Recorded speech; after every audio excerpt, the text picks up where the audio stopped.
2010 में लगे 1983 पीटीआई को नौकरी से निकालने के विरोध में टीचरों ने कैबिनेट मंत्री मूलचंद शर्मा के कार्यालय के बाहर जमकर प्रदर्शन किया और हरियाणा सरकार के खिलाफ जमकर नारेबाजी की। टीचरों ने सरकार को यह चेतावनी दी है कि यदि यह टीचर नौकरी पर वापस नहीं लिए तो इसके परिणाम अच्छे नहीं होंगे। दिखाई दे रहा नजारा फरीदाबाद के सेक्टर 8 में कैबिनेट मंत्री मूलचंद शर्मा के कार्यालय के बाहर का है, जहां थालियां बजाकर नौकरी से निकाले गए टीचर प्रदर्शन कर रहे हैं।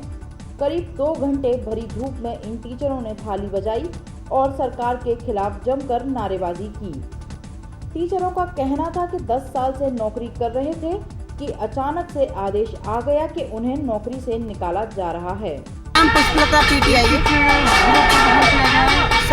माननीय सुप्रीम कोर्ट ने हमारी भर्ती को रद्द करते हुए बहुत ही अमानवीय फैसला सुनाते हुए कहा कि पूरी भर्ती रद्द करके नए सिरे से भर्ती करी जाए। अब हमारी समस्या ये है कि हमारे जो हम सब है सब 40 से ऊपर की उम्र के हैं और सभी जानते हैं कि 40 से ऊपर परीक्षा देने की कोई भी स्थिति में नहीं होता है। और मैं खुद मेरे पति की पिछले साल इसी जून में मृत्यु हुई है, उनकी चिता की राख भी अभी ठंडी नहीं हुई और सरकार ने मेरी नौकरी छीन ली।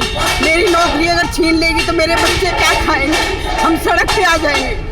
सरकार कुछ नहीं सोच रही है। कितने ही लोग हमारे 2000 पीटीआई हैं, हम सब सड़क पर आ गए, किसी के बारे में कुछ नहीं सोचा जा रहा है। और मेरे जैसी 20-25 और महिलाएं हैं जिनका भरण पोषण उसी के ऊपर पड़ गया है।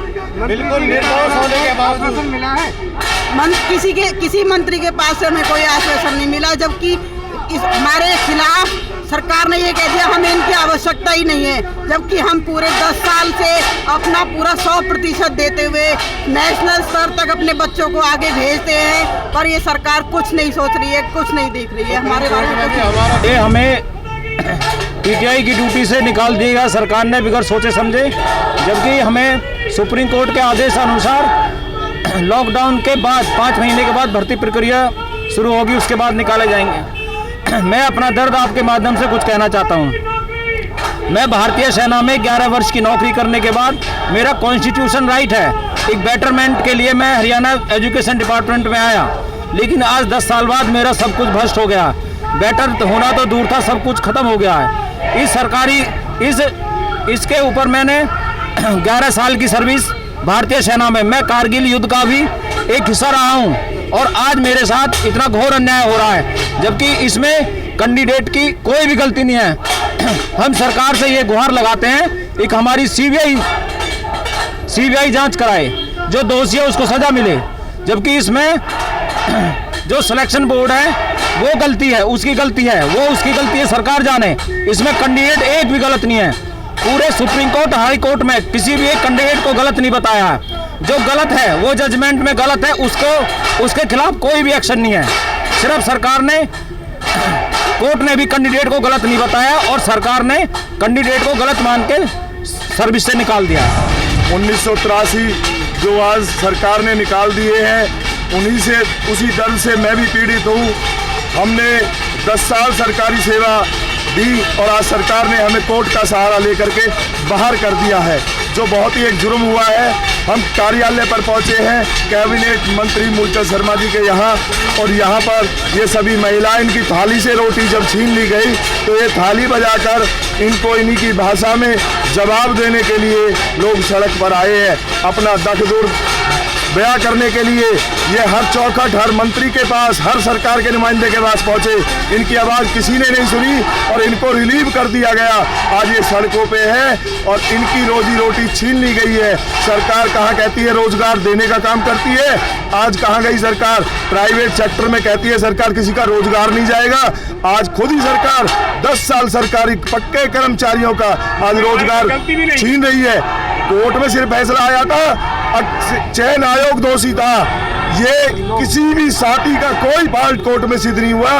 कोर्ट ने भी कहा है इनसे कोई रिकवरी नहीं की जाए, इसका मतलब इनका कोई दोष नहीं है। आज ये कहा जाए 34 साथी ऐसे हैं जो इस दुनिया में नहीं रहे, क्या वो ऊपर से आएंगे टेस्ट देने के लिए? 76 साथी ऐसे हैं जो विभिन्न सरकारी नौकरियों से त्याग पत्र दे करके इस नौकरी में आए थे, आज वो कहा जाए वापस वहां भी नहीं जा सकते। प्रॉपर चैनल के उन्होंने फार्म भरा और जब ज्वाइनिंग लेटर हरियाणा सरकार ने दिया एजुकेशन डिपार्टमेंट में, तब वहां से रेजिग्नेशन दे करके वे यहाँ पहुंचे। आज इनका दर्द कोई सुनने वाला नहीं है।